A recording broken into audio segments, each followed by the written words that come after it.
এ খাদিজা, সারাদিন দিনের দাওয়াত দিছি, পেটে কিছুই নাই, ঘরে কোনো খাবার আছে কিনা?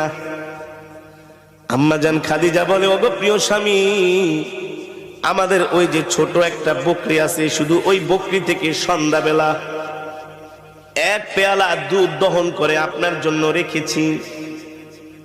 আর পাশের বাড়ির মানুষ হাদিয়া হিসাবে আমাদেরকে 4টা খেজুর দিয়ে গেছে।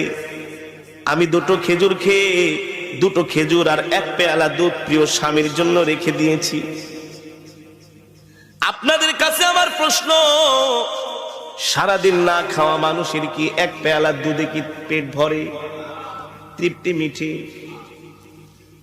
আম্মা জান আয়েশা রাদিয়াল্লাহু তাআলা আনহা আল্লাহর নবীর সামনে দুধের পেয়ালা হাজির করলেন।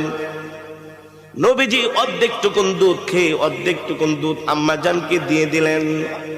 নবীজি একটা খেজুর খাইলেন, আর একটা খেজুর আম্মা জানকে দিয়ে দিলেন। আম্মা জান বলে, ওগো প্রিয় স্বামী, 2টো খেজুরে আপনি খেয়ে ফেলেন। আল্লাহর নবী বলেন, না না না, আমি আমার হাত দিয়া তোমাকে একটা খেজুর খাওয়াই